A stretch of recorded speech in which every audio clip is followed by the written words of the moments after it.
Shalom, selamat sore semuanya. Siapa yang siap belajar boleh angkat tangan? Oke, saya mau tanya sekali lagi. Siapa yang bawa buku catatan boleh lambaikan bukunya? Yang bawa buku catatan cukup sedikit. Tidak tampak saudara siap belajar. Gak apa-apa, ada HP buat mencatat. Oke. Perkenalkan bagi yang belum kenal saya, nama saya Elyada Adi. Saya bukan siapa-siapa. Mari kita langsung masuk ke materinya. Hari ini materi kita adalah public speaking. Saya nanti akan materi saya akan dilanjutkan oleh Coach Jos. Dan saya mau tanya, siapa yang di sini pernah khotbah? Boleh angkat tangan. Yang pernah khotbah? Yang pernah khotbah? Tinggi-tinggi, angkat tangan tinggi-tinggi. Yang pernah khotbah, yang pernah khotbah. Nggak apa-apa, di hadapan 5 orang, 3 orang bukan masalah. Yang pernah khotbah boleh angkat tangan. Oke, yang pengen khotbah boleh angkat tangan. Yang pengen bisa khotbah boleh angkat tangan. Oke, cukup banyak.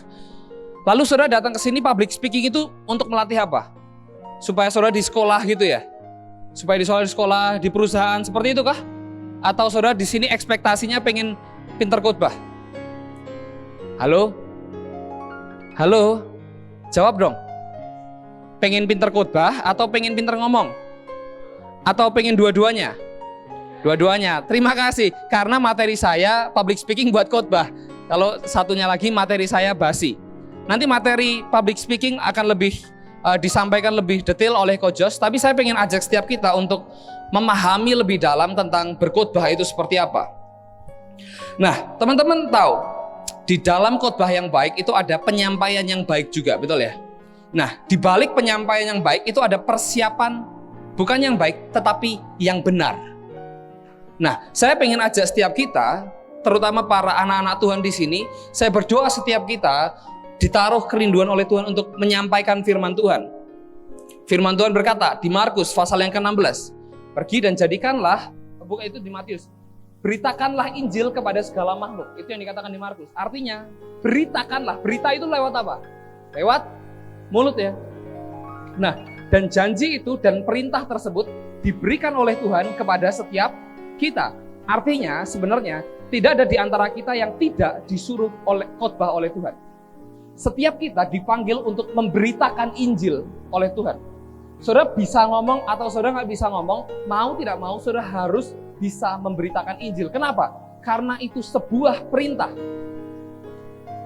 Siapa yang di sini adalah murid-muridnya Tuhan boleh angkat tangan. Semuanya murid Tuhan ya, at least semuanya ngaku muridnya Tuhan. Kalau saudara baca di Markus pasal yang ke-16 tadi, perintah tersebut diberikan kepada para murid.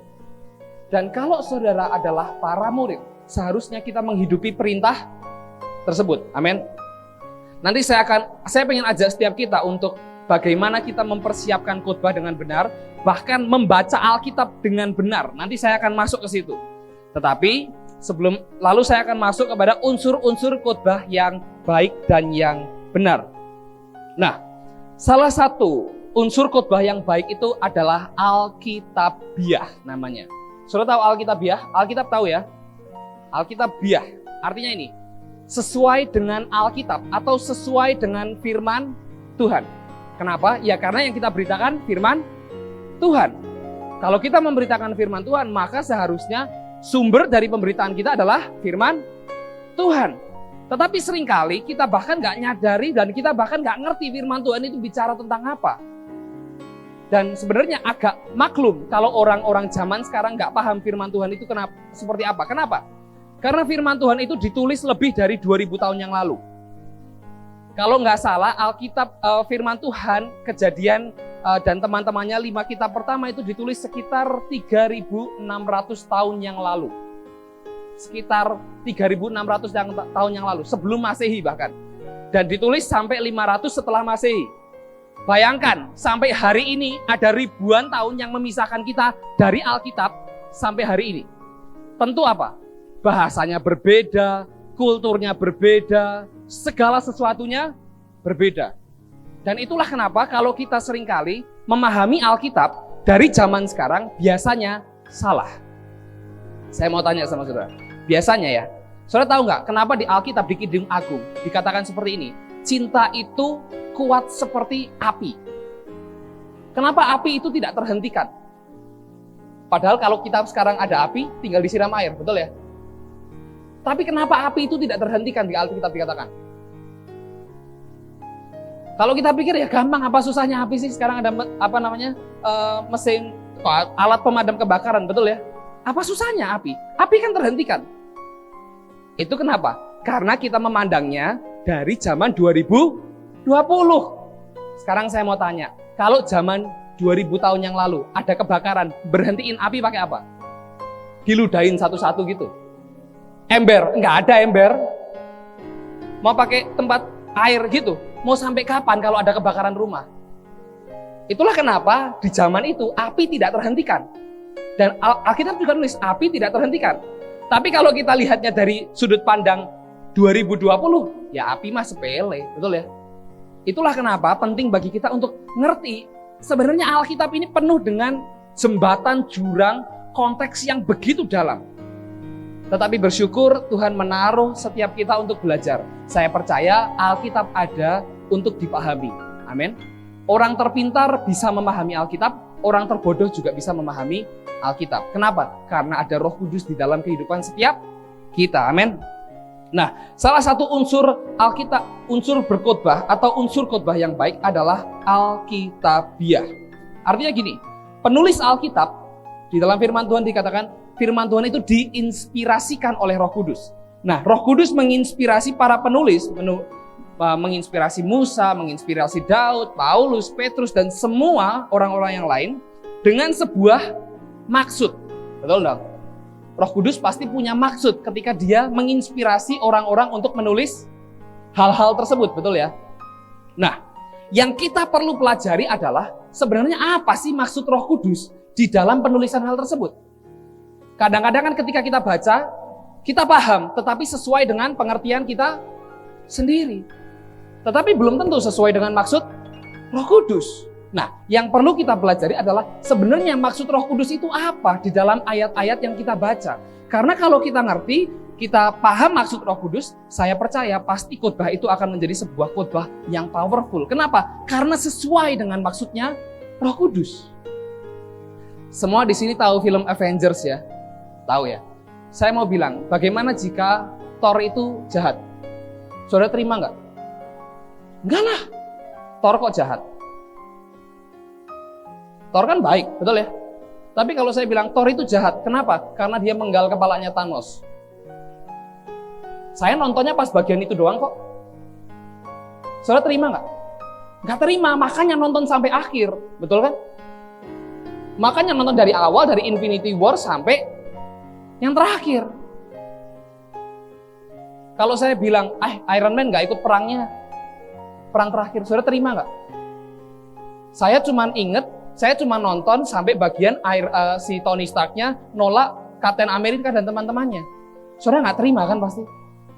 Bayangkan Roh Kudus, kalau dia punya maksud, lalu saudara comot, lalu saudara comot sedikit dari firman Tuhan, lalu saudara artikan sesuka saudara. Saya tidak merasa Roh Kudus suka dengan hal tersebut. Kenapa? Karena dia punya skenario yang luar biasa. Dan di dalam maksud Roh Kudus, saya percaya ada kebenaran, ada kuasa yang begitu ajaib. Amin. Nah, salah satu cara agar kita bisa berkhotbah dengan sesuai dengan Alkitab atau Alkitabiah, maka kita harus mengerti Alkitab itu apa dan Alkitab itu bagaimana, cara membaca Alkitab yang benar itu seperti apa. Tadi sudah saya katakan kontekstual. Nah, hari ini di awal saya akan ajak setiap kita untuk latihan soal. Latihan soal. Supaya apa? Supaya ketika kita baca Alkitab, itu kita benar-benar paham. Saudara tahu nggak? Kata benih di dalam, kalau nggak salah di Matius, yang 30, 60, 100 kali lipat. Betul ya? Ada kan? Saya mau tanya, kata benih di situ artinya apa?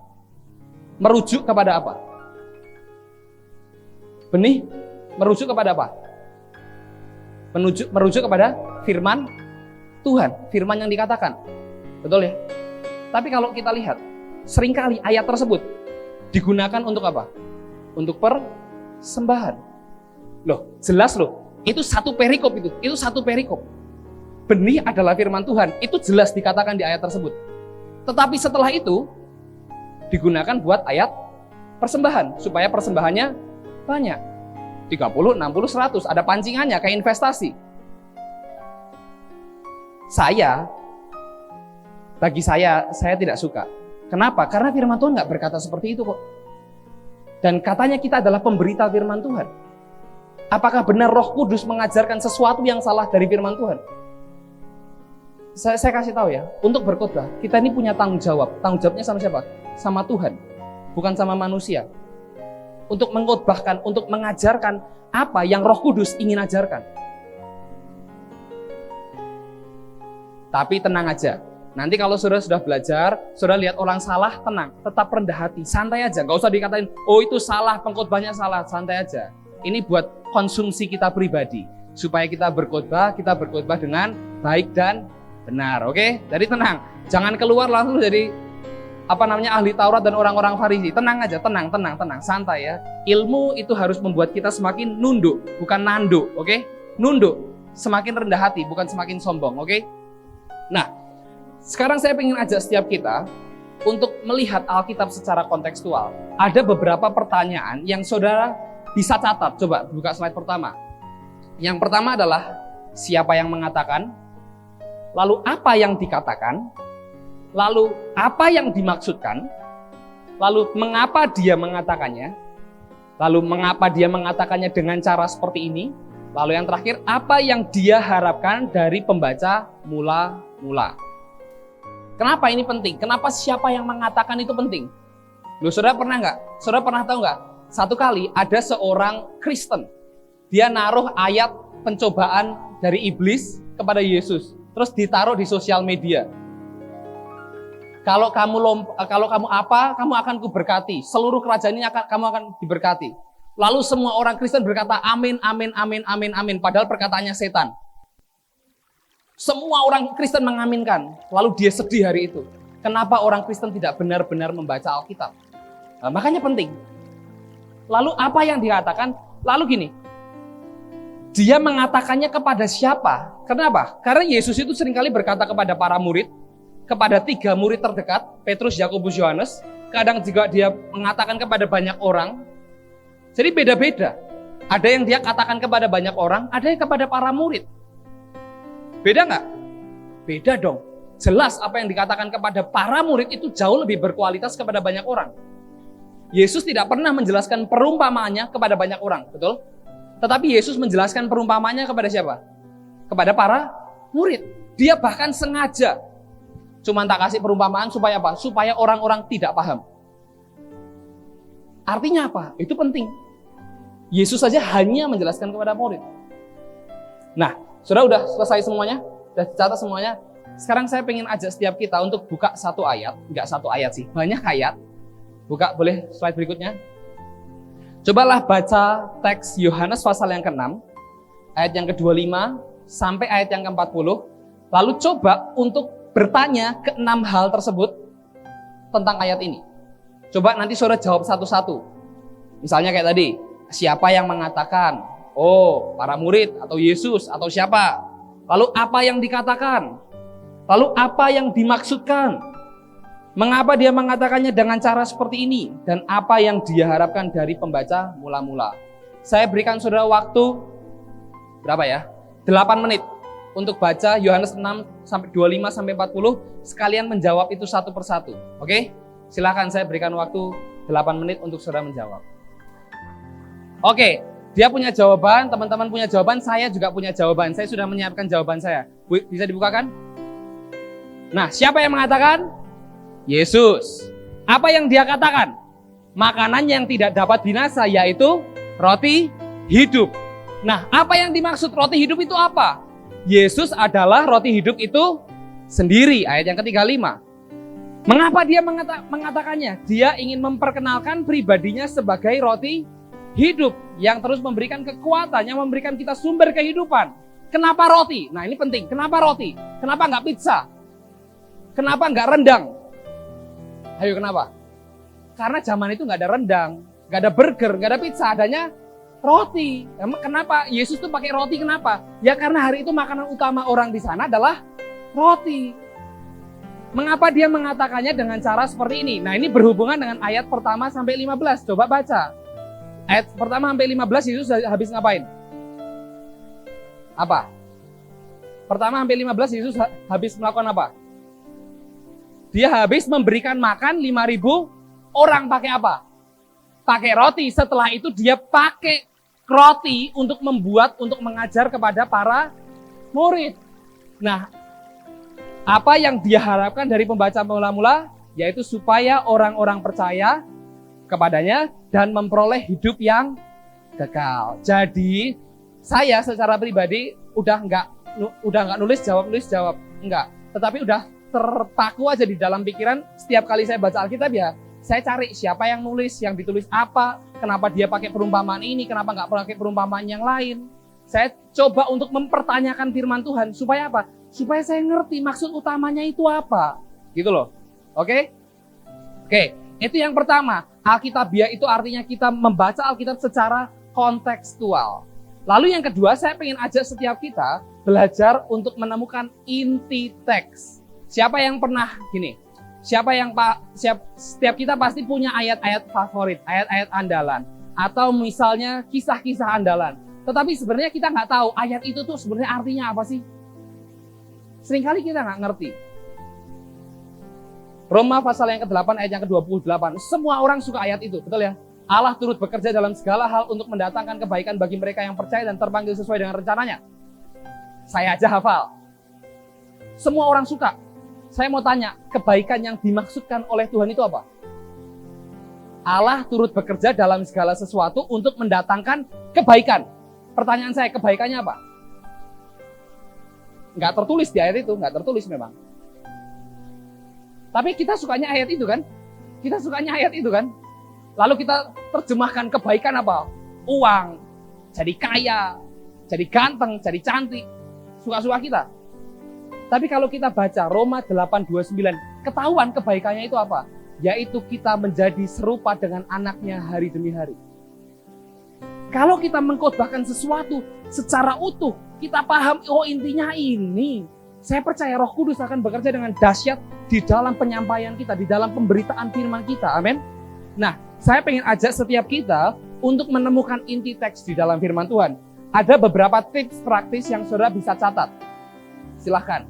Yang pertama adalah membaca berulang-ulang dengan tempo yang berbeda. Saya mau tanya, siapa yang kalau baca Alkitab yang penting baca? Bertobat demi nama Yesus. Yang penting laporan di grup penari, saya sudah baca. Saya hari ini baca tentang ini, judul perikopnya doang. Isinya nggak ada. Baca Alkitab itu untuk paham, untuk kenal. Bukan supaya nggak dimarahin sama bosmu. Kamu harus lebih takut nggak kenal sama Tuhan daripada takut dimarahin. Jadi baca untuk paham, jangan baca untuk setor. Oke? Nah, baca dengan tempo yang berbeda-beda. Tempo cepat, supaya apa? Supaya kita paham, oh ini bicara tentang ini ternyata. Tetapi dengan tempo lambat, supaya apa? Supaya bacanya detil. Oh, ada hal yang menarik nih di sini. Ada hal yang menarik di ayat ini. Ada hal yang menarik di ayat kesekian. Ada hal yang menarik. Nah, itu harus kita baca berulang-ulang dengan tempo yang berbeda-beda. Lalu yang kedua, jangan tergoda dahulu dengan hal-hal minor atau terlalu detail. Wah, di sini sangat banyak kata dan yang. Nggak penting. Kata-kata yang biasa diucapkan yang nggak jelas, nggak penting. Lalu mendeteksi persoalan yang sedang dibahas. Nah, saudara harus paham, ini menarik sekali. Karena ketika saudara paham persoalan yang sedang dibahas, saudara akan berkhotbah jauh lebih powerful. Misalnya, di Roma, itu ada pertentangan antara orang-orang Yahudi dan orang-orang Romawi. Semuanya orang-orang Kristen. Tetapi yang Yahudi, mereka kembali kepada zaman hukum Taurat. Mereka memaksa orang-orang Romawi untuk disunat, untuk melakukan semua hukum Taurat. Sedangkan orang-orang Kristen Romawi saat itu, mereka nggak mau. Loh, aku udah jadi orang Kristen, aku bebas berdosa, bebas melakukan apapun. Yang penting sudah diampuni oleh Tuhan. Lalu di Korintus ada perpecahan gereja. Kenapa ada karunia-karunia ini? Ada kelompoknya siapa? Lah, lalu Paulus hadir di situ. Ada permasalahan di situ. Jadi kalau saudara baca itu jangan langsung, Yaudah baca, cari ayat emas lalu di-post di Instagram, gak penting. Postinganmu di Instagram itu gak penting. Yang penting kamu paham dan kamu kenal. Contoh lain apa? 2 Korintus. Saudara tahu kenapa di awal-awal kitab Korintus Paulus bicara mengenai penderitaan? Saudara tahu kenapa? Karena saat itu Paulus kerasulannya dipertanyakan oleh orang-orang di Korintus. Katanya kamu rasul, tetapi kenapa kamu menderita? Harusnya kan kamu bebas dari penderitaan kalau kamu memang disertai Tuhan. Lalu Paulus menjawab dengan surat 2 Korintus tersebut. Dan semua kisah yang saudara baca, semuanya itu, semua bagian di dalam Alkitab itu semuanya punya makna tersendiri, semuanya punya latar belakang yang berbeda-beda. Kenapa penulisannya Matius, Markus, Lukas, Yohanes semuanya berbeda? Kenapa? Semuanya itu punya makna yang powerful kalau kita mau belajar. Jadi coba deteksi, ini sebenarnya masalahnya apa? Ya. Lalu perhatikan kata-kata penting yang sering muncul. Perhatikan kata-kata penting yang sering muncul. Kalau dalam satu pasal, dalam satu bagian, ada kata-kata yang muncul sampai 2 atau 3 kali, kemungkinan besar itu penting. Lalu yang ketiga, coba, ini penting nggak penting, tapi kalau saudara mau silahkan. Menuliskan kalimat pernyataan lengkap yang dapat memayungi persoalan sekaligus kata-kata penting di teks tersebut. Saya punya jawaban juga, Silakan dibukakan. Nah, ada satu kesamaan dari ketiga perikop tadi. Ada 3 kata yang diulang terus-menerus. Kata apa? Bersukacitalah, hilang, dan ditemukan atau didapat kembali. Jadi kalimat pernyataannya mudah. Kita dapat menemukan, oh sebenarnya Lukas 15 itu bicara tentang apa sih? Gampang. Kalau saudara bingung, gampang. Bicara tentang apa? Tuhan bersukacita karena yang hilang sudah ditemukan. Jadi ketika saudara baca Alkitab, saudara nggak bingung, ini tentang apa sih? Saudara nggak akan bosan. Kenapa? Karena tiap hari saudara bertemu dengan maksud Roh Kudus. Saudara mengalami perjumpaan dengan Tuhan. Amin. Nah, jadi kalau saudara mau berkhotbah dengan Alkitab, ya coba berkhotbah secara kontekstual. Ketika saudara memahami ceritanya. Dan konteks saat itu ya, bukan konteks saat ini. Lalu juga menemukan inti teks. Oh, tentang ini ternyata tentang ini. Tuhan lagi bahagia ketika orang-orang atau jiwa-jiwa yang hilang ditemukan. Nah, jadi saya sudah selesai untuk menyampaikan unsur khotbah yang pertama, yaitu Alkitabiah. Tetapi masih ada 4 unsur lagi. Saudara masih sabar? Saya yang nggak sabar, saya lapar. Oke, ada 4 unsur lain. Saya akan bagikan dengan cepat. Yang pertama tadi apa? Alkitabiah. Yang kedua adalah relevan. Artinya apa? Makna atau pesan utamanya itu harus bisa mendarat dengan baik. Tidak hanya baik, tetapi juga benar. Benar, lalu disampaikan dengan relevan itu zaman sekarang. Bukan kita menerjemahkan Alkitab dari sudut pandang hari ini, tetapi kita berusaha menyampaikan supaya orang-orang itu paham. Oke? Ada satu kisah menarik. Ini asli. Saudara tahu ayat tentang kamu adalah garam dunia, saudara tahu? Satu kali ada pendeta bilang seperti ini sama teman pendetanya yang lain. Pastor, saya sekarang tahu apa itu artinya garam dunia. Apa itu? Garam dunia itu ada 2 arti. Yang pertama menghidupkan kembali. Pendeta yang satunya lagi bingung. Kok bisa garam artinya menghidupkan kembali? Karena saudara tahu, saudara kalau orang pingsan, sakit jantungnya berhenti, lalu dibawa ke rumah sakit, dikasih alat kejut, betul ya? Itu kan tinggi sekali voltasenya. Kalau orang biasa bisa mati, betul ya? Tetapi supaya orangnya tidak mati, di bawah alat kejutnya itu dikasih cairan garam.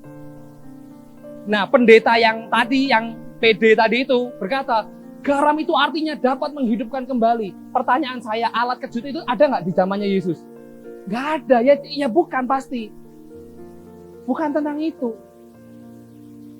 Lalu yang kedua, lalu dia berkata, ini pembicaraan boleh. Lalu yang kedua, saya tahu pastor, sekarang garam itu artinya menghilangkan kegatalan. Kok bisa? Pendeta ini kaget. Mana bisa garam menghilangkan kegatalan? Lalu dia cerita, satu kali saya lagi misionaris ke satu kota. Saya lagi pelayan satu kota, lalu saya disuguhi yang namanya buah. Saya didapat persembahan buah nanas. Zaman itu persembahan mungkin masih buah. Lalu di hotel dia potong buah nanasnya, lalu dia langsung makan. Lalu apa yang terjadi? Mulutnya gatal.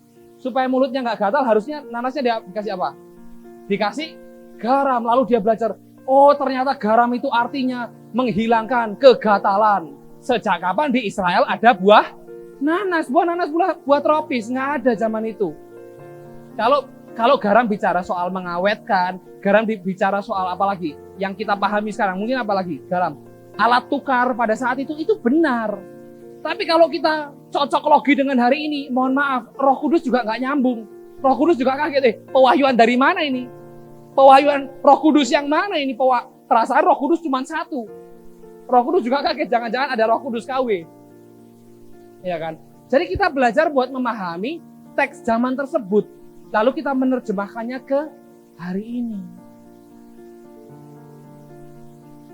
Lalu misalnya ketika Yesus membasuh kaki murid-muridnya, itu tindakan apa sih?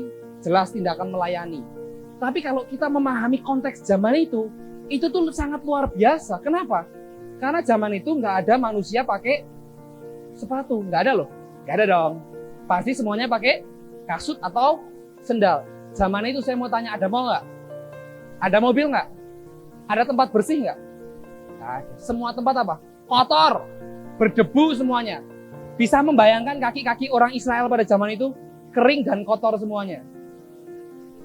Dan Yesus membersihkannya.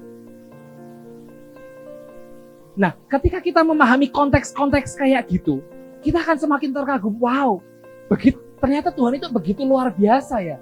Dia mau merendahkan dirinya sebegitu rupa untuk bahkan melayani kita, melayani murid-muridnya. Lalu ketika Yesus mati di atas kayu salib, wah Tuhan Yesus baik ya mati di atas kayu salib. Loh, kita harus paham kayu salib itu hukuman buat orang apa? Saya mau tanya, hari itu Yesus dihukum bersama dengan dua apa? Penjahat, dua pemberontak. Artinya Yesus sedang disamakan dengan seorang pemberontak. Bayangkan, ketika saudara paham, ya ampun Tuhan Yesus mati dengan cara seperti pemberontak. Kita akan ngerti, kita akan punya makna yang lebih dalam. Wow, anak Allah mati sebagai pemberontak, supaya kita para pemberontak hidup sebagai anak Allah. Wow. Nah, ketika kita memahami konteks-konteks zaman dahulu, kita akan semakin dalam menggali Alkitab dan kita akan semakin terkagum dengan Alkitab. Ketika kita semakin terkagum dengan firman Tuhan, ketika kita menyampaikan firman Tuhan, orang-orang juga akan kagum dengan Tuhan, bukan dengan kita. Kita mah nggak penting, oke? Kita nggak penting. Kita nggak penting. Cara khotbah kita semuanya nggak penting. Tetapi semua yang saya ajarkan itu supaya apa? Supaya kita membawa kekaguman jemaat kepada Tuhan, bukan kepada kita. Amin. Itu yang kedua, relevan. Yang ketiga adalah komunikatif. Komunikatif. Artinya apa? Khotbahnya mudah dimengerti. Saya mau tanya, saudara, khotbah itu supaya apa? Supaya apa? Saudara, khotbah itu apa? Supaya apa? Apa? Supaya bisa diserap. Maafkan saya udah gak punya 100.000 ketiga. Tapi jawaban kamu benar. Supaya bisa diserap. Supaya jemaat paham. Jadi saudara, khotbah itu jangan yang penting orang-orang tertegur. Enggak, tetapi supaya orang itu paham. Nah, supaya orang paham tergantung ya. Kalau di sini saya lihat dari SMA sampai dewasa, orang-orang mungkin lebih paham. Tapi kalau kayak tadi khotbah di SD, saya nggak punya nyali khotbah di anak-anak SD, nggak punya nyali jujur. Kenapa? Karena susah. Saya harus mengakui. Anak SMP juga agak susah. Anak SMA, kuliahan dan ke atas saya lebih mudah. Karena tingkat pemahamannya lebih dewasa. Nah, saudara bisa pertanyakan hal ini ke dalam hidup saudara ketika saudara mau khotbah. Atau ketika saudara mau bikin catatan khotbah. Apakah kalau saya mengatakan hal ini, jemaat semakin paham? Kalau jemaat tidak semakin paham, nggak usah dikatakan. Cari kata-kata yang lain, cari cara yang lain. Supaya apa? Supaya orang paham. Kita khotbahkan supaya orang lain paham, bukan supaya kita paham. Nah, kita udah paham kok. Tapi kan supaya orang lain paham, oke? Nah, di dalam komunikatif itu ada dua unsur. Yang pertama itu menarik, dan yang kedua itu nyaman. Nah, menarik. Contohnya gimana? Saya bagi-bagi duit, menarik kan? Enggak deh, menarik biasa aja, 100.000. Menarik, saudara bisa pakai cerita yang lucu, Saudara bisa pakai pernyataan yang kuat. Misalnya seperti tadi. Dulu ketika saya dengar pernyataan, wah, anak Allah menjadi manusia supaya para manusia menjadi anak-anak Allah. Di situ saya kaget, saya tersentak dan saya terkagum oleh Tuhan. Nah, pernyataan-pernyataan seperti itu bisa sangat membantu. Lalu ilustrasi, contohnya masak nasi goreng di atas. Saya nggak tahu saudara tahu atau enggak, tapi mereka barusan para junior masak nasi goreng di atas. Nanti saudara nonton videonya aja, mereka masak nasi goreng by the way. Dan tidak dicobain kayaknya sampai sekarang, ya Jos ya. Nasi gorengnya nggak dicobain, nggak ada yang berani nyoba. Lalu, dan cara-cara penyampaian lain yang dapat membantu, itu menarik.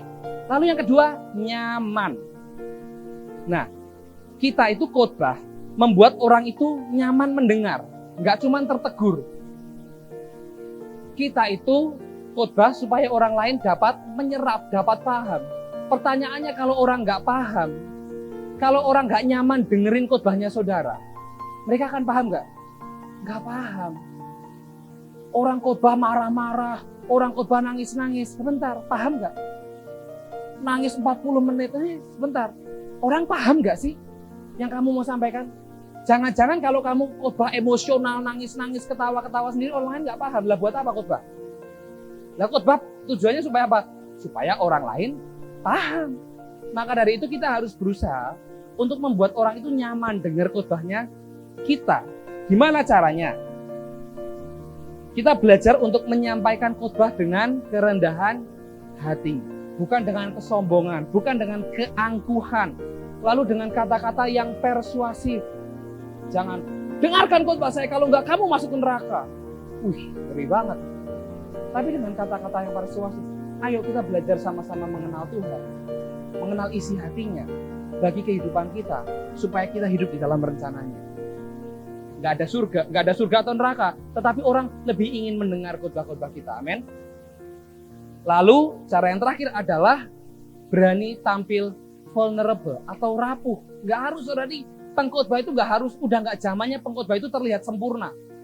Zaman dulu mungkin pengkhotbah harus terlihat sempurna, tapi zaman sekarang anak-anak muda nggak suka dengan pengkhotbah yang terlihat sempurna. Nggak ada salahnya. Kenapa? Karena bagi mereka orang-orang yang sempurna itu tidak bisa dicapai, nggak bisa dicontoh, nggak bisa dijadikan inspirasi. Tetapi saudara bisa menceritakan kejatuhan, kegagalan, keberdosaan. Sorry, bukan untuk meninggikan kegagalan saudara, bukan. Tetapi di balik keberdosaan saudara, saudara lebih meninggikan Kristus yang mengampuni dosa-dosa saudara. Itu intinya. Itu intinya menjadi rapuh. Itu intinya saudara berani bersaksi. Supaya apa? Supaya Kristus ditinggikan.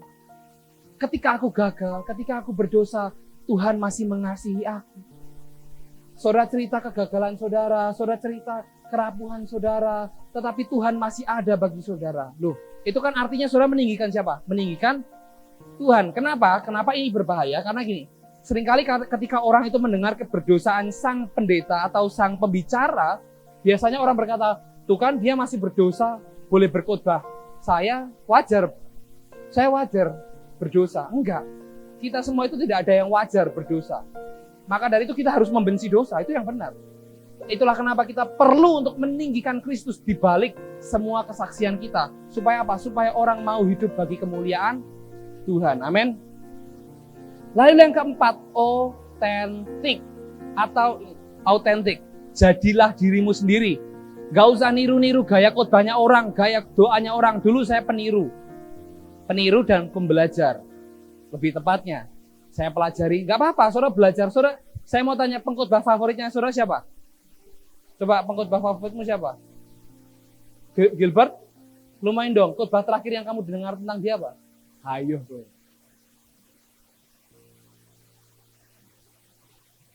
Itu mah ada di Instagram, di TikTok juga ada. Siapa tadi? Etis. Pengkhotbah favoritmu siapa? Pak itu siapa? Sama, tos dulu. Oke. Kita semua punya pengkhotbah favorit, betul ya? Dan kita bisa belajar dari mereka, cara bicaranya, pembawaannya mereka, bagaimana dia menyampaikan firman Tuhan. Supaya apa?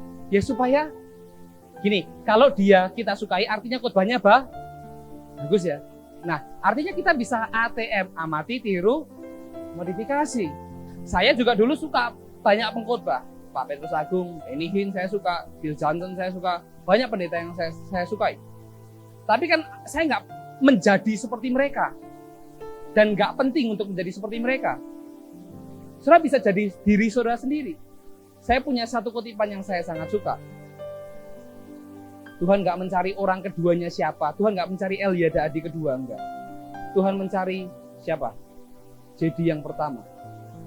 Tuhan mencari etis yang pertama. Tuhan nggak cari orang kedua. Tuhan nggak mencari siapa? Stephen Timothy yang kedua, enggak. Tuhan mencari saudara yang pertama. Artinya apa? Tuhan ingin bangkitkan hidup saudara. Jadi saudara bisa belajar. Tapi saudara nggak usah niru terus. Dari cara berkhotbahnya, nggak usah. Lalu di dalam penggaliannya, saudara bisa dengarkan khotbah, lalu saudara bisa meniru khotbahnya. Itu bisa juga isi khotbahnya. Tetapi kan kalau kita meniru isi khotbahnya, kita hanya khotbah untuk orang lain. Kita nggak khotbah buat diri kita sendiri. Maka dari itu kita harus menggali secara personal firman Tuhan. Baca Alkitab lebih dalam. Berbagai versi Alkitab kita baca. Kita baca tafsiran-tafsiran supaya apa? Supaya kita paham. Jangan cuman, ini materi khotbahnya ini bagus, saya tiru ah. Ya kalau saudara masih awal-awal khotbah ya nggak masalah. Tetapi semakin saudara beranjak usia kedewasaan rohani saudara, saudara mau nggak mau harus menyiapkan makanan saudara sendiri. Nggak bisa saudara minta makanan orang lain masak, saudara yang makan. Nggak bisa. Ketika saudara dewasa, saudara harus belajar untuk mempersiapkan makanan saudara sendiri. Termasuk mempersiapkan khotbah saudara sendiri. Saudara bisa dengarkan kata-kata, inspirasi, no problem sama sekali. Nggak ada masalah sama sekali. Ayatnya menginspirasi, nggak masalah sama sekali. Tetapi coba untuk renungkan firman Tuhan secara pribadi. Supaya apa? Supaya sebelum khotbah saudara mempertobatkan orang lain, khotbah tersebut mempertobatkan diri saudara sendiri. Amin. Jangan sampai orang lain bertobat, saudara nggak bertobat. Jangan sampai orang lain menerima, saudara nggak menerima. Itu lebih bahaya dan itu lebih miris, lebih menyedihkan. Amin. Lalu yang kelima, ini yang paling saya suka. Dan mungkin saudara nggak pernah atau pernah, saya nggak tahu, dengar kata ini. Kata tersebut adalah Christocentris. Tulis dulu, Christocentris. Christo artinya Kristus, sentris artinya center atau pusat. Artinya apa? Khotbah saudara berpusat pada Kristus. Dari tadi saya belum buka Alkitab, saya ingin ajak saudara untuk buka 2 ayat. Lukas pasal yang ke-24, ayat yang ke-30, ayat yang ke-27 dan ayat yang ke-32. Lukas pasal yang ke-24, ayat yang ke-27 dan 32.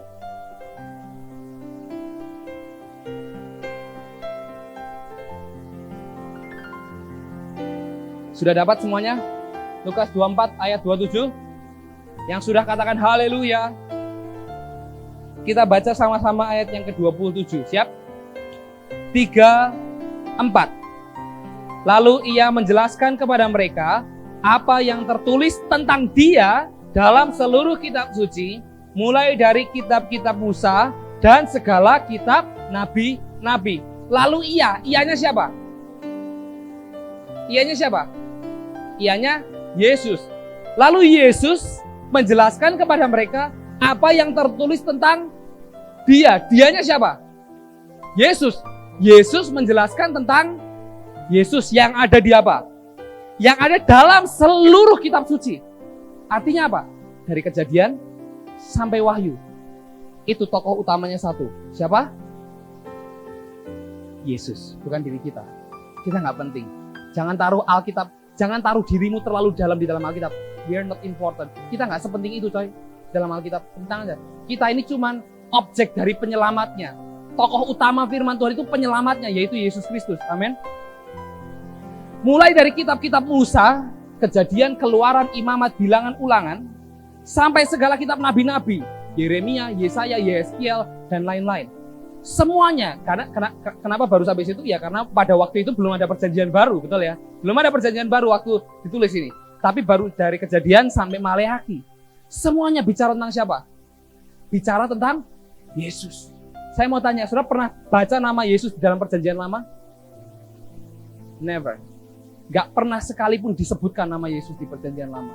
Tetapi Yesus Kristus adalah tokoh utama di dalam perjanjian lama yang kita baca. So, Jesus is somewhere in your Bible, in your Old Testament. Find him. Lalu kenapa kalau saya mengkhotbahkan tentang Yesus? Kita baca ayat yang ke-32 bareng-bareng lagi ya. 3, 4. Kata mereka seorang kepada yang lain, bukankah hati kita berkobar-kobar ketika ia berbicara dengan kita di tengah jalan dan ketika ia menerangkan kitab suci kepada kita? Ketika apa? Dia menerangkan. Yang diterangkan Yesus apa? Yesus sendiri, betul ya? Dan ketika Yesus menerangkan tentang dirinya, apa yang terjadi? Hati mereka apa? Berkobar-kobar. That's it. Ketika kita mau menjadikan khotbah kita khotbah yang powerful, pastikan Yesus Kristus adalah tokoh utama di dalam khotbah setiap kita. Never left him somewhere. Jangan pernah tinggalkan dia di dalam khotbah kita. Dia harusnya menjadi tokoh utama di dalam pemberitaan firman kita. Bukan diri kita lagi. Bukan diri kita. We are not that important. The world needs Jesus. Dunia butuh Yesus. Dunia nggak butuh kita. Dunia butuh berita Injil yang menyelamatkan mereka. Injil adalah kekuatan Allah yang dapat menyelamatkan. Roma pasal yang pertama ayat yang 16. So, beritakan Yesus Kristus. Beritakan Yesus Kristus. Kenapa? Karena ketika dia diberitakan, dia sendiri yang akan mengubahkan hati orang-orang. It's not us. Bukan cara kita berkhotbah, bukan teknik kita berkhotbah, udah nggak penting. Tetapi ketika Tuhan Yesus hadir dan Yesus dimuliakan di situ, tidak ada pilihan lain selain apa? Hati mereka diubahkan. Kalau kita khotbah, mungkin orang-orang dapat terinspirasi, orang-orang suka sama khotbah kita. But who cares dengan orang-orang yang terinspirasi sama kita? Tetapi ketika Yesus diberitakan, hati mereka diubahkan. Amin. So, akhir dari sesi saya cuma 2 kata. Preach Jesus. Khotbahkan tentang Yesus Kristus. Mari kita berdoa.